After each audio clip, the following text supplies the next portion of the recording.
उच्चतम न्यायालय दाखिले और सरकारी नौकरियों में आर्थिक रूप से कमजोर वर्ग यानी ईडब्ल्यूएस के लोगों को 10% आरक्षण देने की वैधता को चुनौती देने वाली याचिकाओं पर आज अपना फैसला सुनाया है। सुप्रीम कोर्ट ने अपने फैसले में 10% आरक्षण को बरकरार रखा है। ईडब्ल्यूएस कोटा पर एससी के 5 जजों में से 2 ने आरक्षण को असंवैधानिक ठहराया, लेकिन इसके बाद 4 जज इसके पक्ष में आए।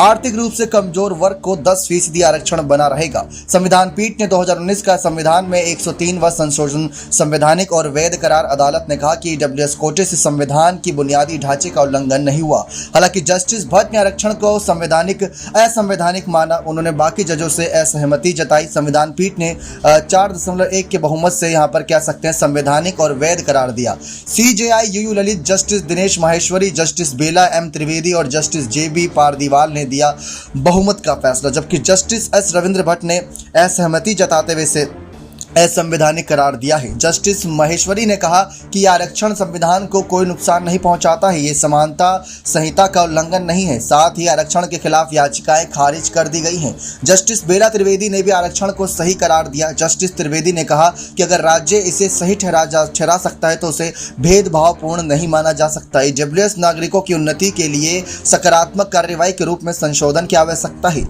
असमानों के साथ समान व्यवहार नहीं किया जा सकता। एससीबीसी अलग श्रेणियां बनाता है, अनारक्षित श्रेणी के बराबर नहीं माना जा सकता। ईडब्ल्यूएस के तहत लाभ को भेदभावपूर्ण नहीं कहा जा सकता। इसने सभी केंद्रीय शैक्षणिक संस्थानों को 25% सीटें बढ़ाने के लिए निर्देश दिया है। आपको बता दें कि करीब 4,315.15 करोड़ स्वीकृत रुपए की लागत से कुल 2.14 लाख अतिरिक्त सीटें तैयार किए गए हैं। सोलिसिटर जनरल तुषार मेहता ने प्रस्तुत किया कि इस संबंध में की गई गणना के अनुसार आर्थिक रूप से कमजोर वर्गों के लिए 10% आरक्षण प्रदान करने के लिए अनुसूचित जाति, अनुसूचित जनजाति और अन्य पिछड़ा वर्ग के लिए आनुपातिक आरक्षण पर प्रतिकूल प्रभाव डाले बिना सामान्य के लिए सीट की उपलब्धता को कम नहीं किया गया। यह प्रस्तुत किया गया है कि केंद्रीय शैक्षणिक संस्थानों में कुल करीब यहां पर 2,14,766 से अतिरिक्त सीटें सृजित करने की मंजूरी दी गई थी और उच्च शिक्षण संस्थानों में बुनियादी ढांचे में सुधार के लिए करीब यहां पर 4,315.15 करोड़ रुपए खर्च करने की मंजूरी दी गई। शीर्ष अदालत ने सुनवाई में तत्कालीन अटॉर्नी जनरल के वेणुगोपाल और सोलिसिटर जनरल तुषार मेहता सहित वरिष्ठ वकीलों की दलीलें सुनने के बाद इस कानूनी सवाल पर 27 दिसंबर को यानी कि 27 सितंबर को जो फैसला सुरक्षित रख लिया गया था। यह ईडब्ल्यूएस आरक्षण ने संविधान के मूल ढांचे का उल्लंघन किया है। शिक्षाविद मोहन गोपाल ने इस मामले में 13 सितंबर को पीठ के समक्ष दलीलें रखी थी और ईडब्ल्यूएस कोटा संशोधन का विरोध करते हुए इसे पिछले दरवाजे से आरक्षण की अवधारणा को नष्ट करने का प्रयास किया। आपको बता दें कि किस तरीके से पीठ में न्यायमूर्ति दिनेश माहेश्वरी, न्यायमूर्ति एस रविंद्र भट्ट, न्यायमूर्ति बेला एम त्रिवेदी और न्यायमूर्ति जेबी पारदीवाल भी शामिल थे।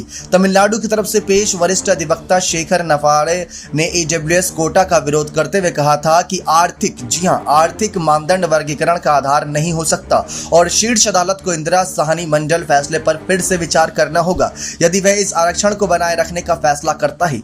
दूसरी ओर तत्कालीन अटॉर्नी जनरल और सोलिसिटर जनरल ने संशोधन का पुरजोर बचाव करते हुए कहा था कि इसके तहत प्रदान किया गया आरक्षण अलग है तथा सामाजिक और आर्थिक रूप से पिछड़े वर्गों यानी एसईबीसी के लिए 50% कोटा से छेड़छाड़ किए बिना दिया गया है। उन्होंने कहा था कि इसलिए संशोधनिक प्रावधान संविधान के मूल ढांचे का उल्लंघन नहीं करता। शीर्ष अदालत ने 40 याचिकाओं पर सुनवाई की। जनहित अभियान द्वारा 2019 में दायर की गई प्रमुख याचिका सहित लगभग सभी याचिकाओं में संविधान संशोधन 103वां अधिनियम 2019 की वैधता को चुनौती दी गई है।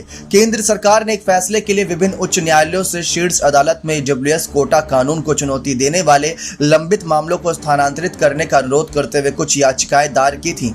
केंद्र ने 103वें संविधान संशोधन अधिनियम 2019 के माध्यम से दाखिले और सरकारी सेवाओं में आर्थिक रूप से कमजोर वर्गों के लिए आरक्षण का प्रावधान किया है। लेकिन यह अपने आप में बहुत बड़ी खबर है और आपको बता दें अपने आप में खबर इस वजह से चौंकाने वाली है क्योंकि अभी कई राज्यों में चुनाव भी है, इसका असर भी वहां पर पड़ता नजर आएगा। केंद्र सरकार से अलग जिस तरीके से 5 जजों ने अपना फैसला सुनाया याचिका पर, यह सचमुच चौंका देने वाला मामला है। अब देखते हैं आने वाले वक्त में इस पूरे मामले का सियासी घटनाक्रम किस ओर जाता नजर आएगा। क्या इसको फिर से चुनौती दी जाएगी या यह मामला यहीं पर ये ठंडे बस्ते में जाता नजर आएगा। लेकिन जिस तरीके से 5 जजों ने कार्यवाही करी, सारी सुनवाई कर रखी, दलीलें रखी, ये अपने आप में दिलचस्प था। नेक्स्ट 9 न्यूज रूम की रिपोर्ट।